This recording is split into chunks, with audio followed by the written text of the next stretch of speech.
Hello po! Kamusta po muli? Nagbabalik po muli si Kamanong po sa Tambayang Makabayan, mga katambay. Ito po, meron po tayong kukomentuhan na naman. Ito po ay talagang pinag-uusapan po sa social media po, mga katambay.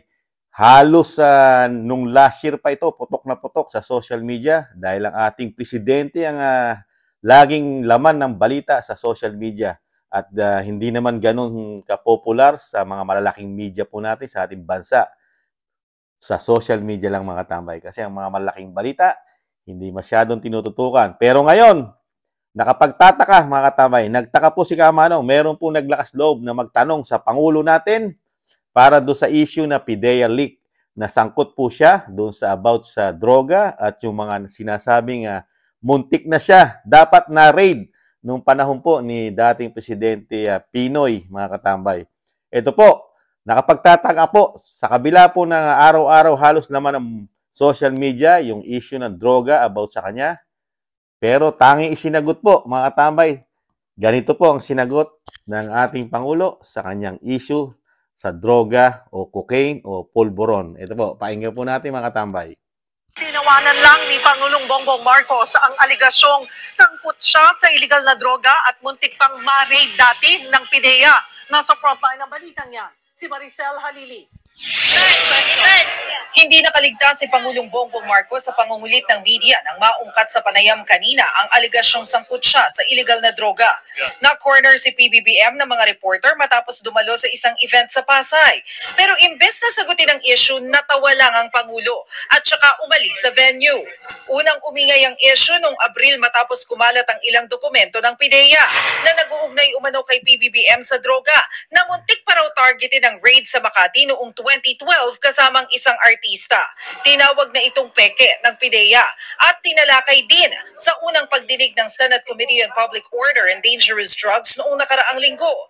Tingin ni Committee Chair Senator Ronald Bato de la Rosa, totoo ang mga dokumento.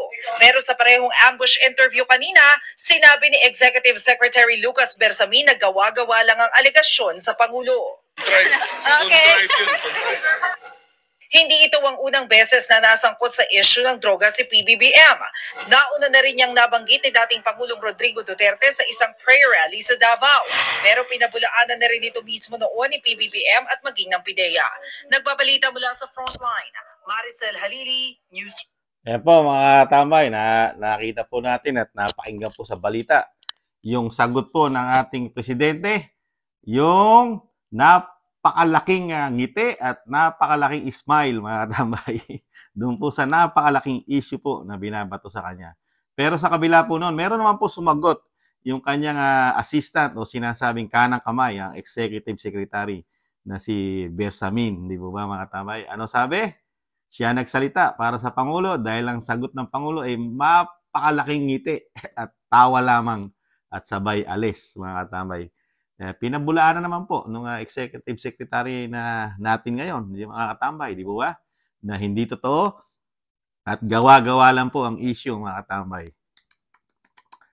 Presidente ng Pilipinas, mga katambay, hirap sagutin at ibibigay sa mahigit 100 Pilipino, 100 milyong Pilipino. Ang sagot lang po sa napakalaking issue sa kanya, isang malaking ngiti at tawa doon sa iyong pagkatao nasisira dahil sa illegal o paggamit ng bawal na gamot o droga o sinasabi nilang pulburon, mga katambay.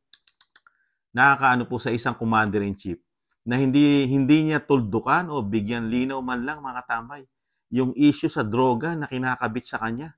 Ang nagsasalita para sa kanya, isang executive secretary. Samantalang mismong siya, pwede niyang pabulaanan yun, mga katambay. Pasinungalingan yung mga bintang, pero hindi niya ginagawa, mga katambay. napaka ano naman po yata yun, di ba? Kasi pagka ganun po, katulad po sa komento ni Kamanong, pananaw ni Kamanong, pagka masyado mo nang binabaliwala yung issue, parang kumakabit na sa sarili mo yun, di umano, di ba? Na parang tanggap mo na ang mga kritiko mo, lalo sa social media, di umano, na sinasabi na ikaw ay addict. Parang tanggap mo na sa sarili mo na ikaw ay addict, di umano. Di mo ba mga katambay? Dahil hindi mo sinasalag Hindi mo sinasalag. Samantalang, malaya kang sagutin yon mga katambay, At yung mismo, yun, kasi siya ng mga, sumusuporta sa ating Pangulo, lalo yung sinasabing 30 million mahigit, na yung mga tao na yon hindi na magdadalawang isip kung sinasagot ng ating Pangulo yung napakalaking bintang sa kanya about sa gumagamit o user siya ng pinagbabawal na gamot, di po ba? Dahil, ikaw binoto ka ng halos majority ng Pilipino tapos ang ibibigay mo lang sagot sa mga isyong ganyang kalaki, isang ngiti at isang tawa lang at sabay alis. Mga katambay. Tapos may magsasalita lang para sa iyo na hindi naman siya involved doon, mga katambay. At hindi naman, nung mga panahon na yun, wala naman yung executive secretary doon, mga katambay, nung mga panahon ni Pinoy.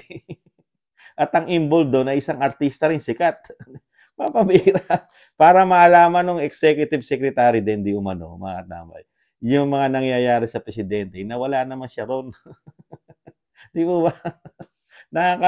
Nakakatawa lang, mga katambay, na meron tayong isang presidente, hindi katulad ng panahon ni Pangulong Duterte. Lahat ng issue sa panahon ni Pangulong Duterte, lahat ng bitawan mo sa kanya, may sagot, ora mismo.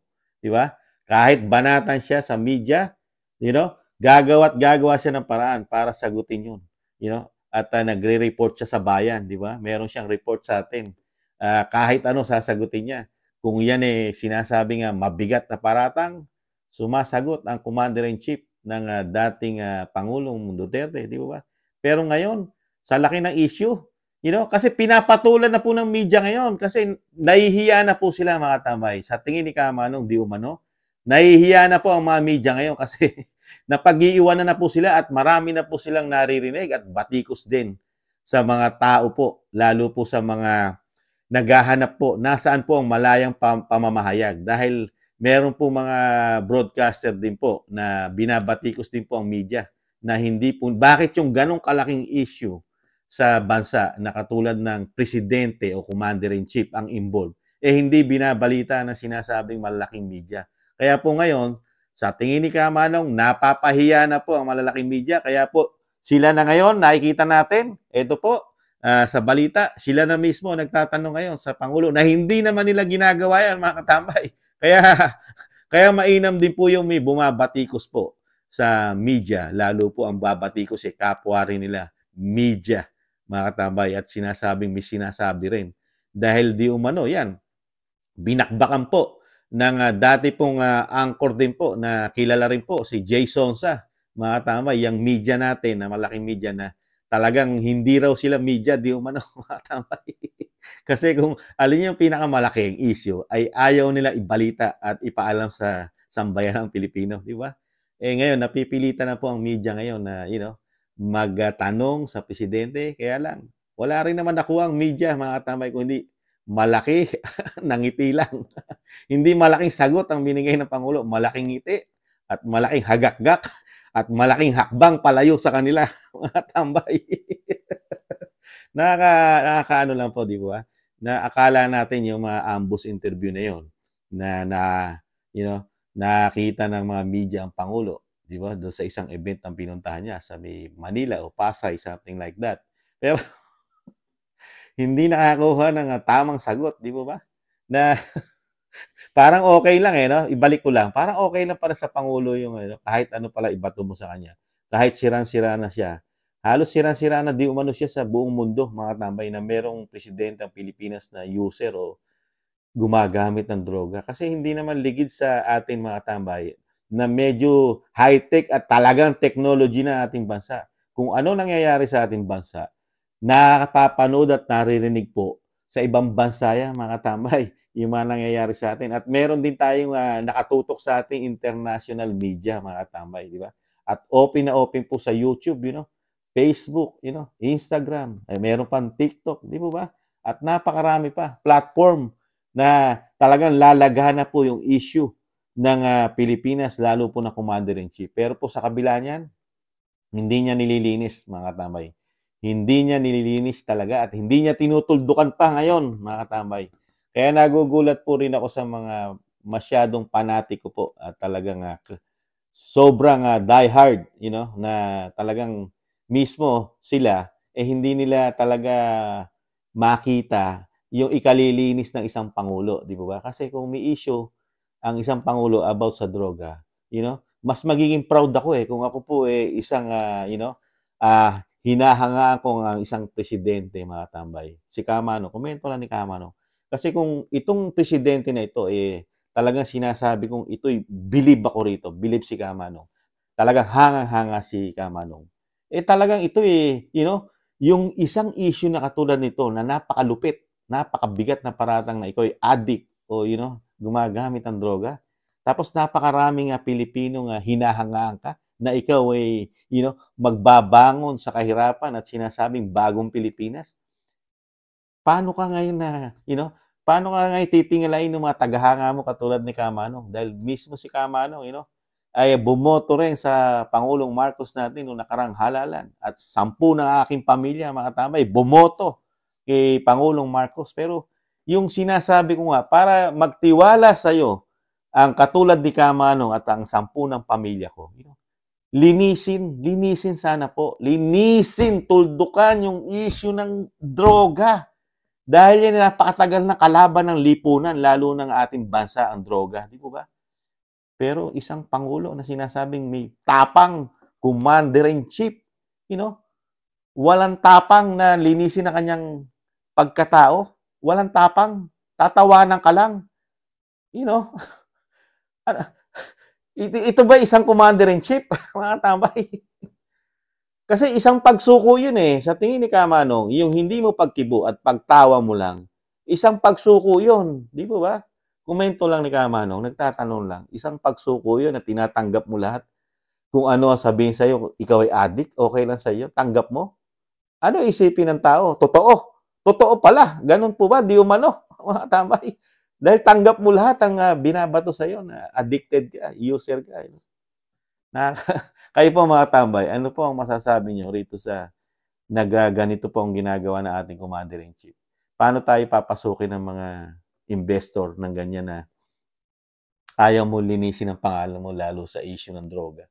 Na yung droga ay sumisira sa ating bansa at sa ating mga Pilipino, lalo sa mga addicted dyan at lalo yung mga kabataan at mismo yung padre de pamilya at yung haligi, yung ilaw, yung mga marami, hindi lang kabataan na sinisira ang droga, pero nakakabit sa ating Commander-in-Chief, mahirap na lang po magsalita mga katama. Kasi nangihinayang po rin kasi si Kamanong doon sa yung pinagkatiwalaan ng majority ng Pilipino na akala natin na tuloy-tuloy na yung ginawa ni Pangulong Duterte, mas hihigitan pa ng Pangulong Marcos. Hihigitan niya pa ang ginawa ni Pangulong Duterte. Di ba? Yun ang ine-expect natin Ine-expect po ni Kamanong yun sa Pangulong Marcos. Nahihigitan niya pa ang ginawa ni Pangulong Duterte. At itatakwil niya ang mga sinasabing dilawan, pinklawan, Pero sa nakikita ni Kamanong, lahat po sila nakapasok na ngayon. Yung inaayawan ng mga Pilipino, dahil nakita po ng mga Pilipino yung ginawa pong panglilingkod o, kung paano ibaon o yurakan di umano ng mga panahon ni Pangulong Aquino na talagang inayawan ng mga Pilipino. Pero sa ngayon po, nakikita po natin ngayon, natin di umano na halos bumabalik po ulit yung panahon po ni Pinoy, mga tambay. Kaya po, si Kamanong po, nagtatanong, bakit nagkaganon? Nasaan na yung ihigitan pa natin ang Pangulong Duterte, ang dating Pangulong Duterte? Mas gagalingan pa natin, 2 taon na, mga katambay. Kayo na mismo, sa sarili nyo, sa puso nyo, sa isip nyo, pare-parehas pa tayong buhay. Nakikita natin yung pagkakaiba. Di ba, mga katambay? Ngayon, kung kayo po, hindi nyo nakikita pagkakaiba, wala na akong magagawa kasi talagang ganun po. Nakakabulag po kasi. Nakakabulag yan, mga katambay. Nakakabingi. Yun lang po, mga katambay. Si Kamanong, sa nangihinayang po, sa nangyari po sa ating Pangulo, yung expected ni Kamanong na hindi ko naramdaman at hindi ko nakita, mga katambay. Ewan ko po kayo. Paalam po. Ingatan nawa po, mga katambay. Sa muli po. Bye-bye.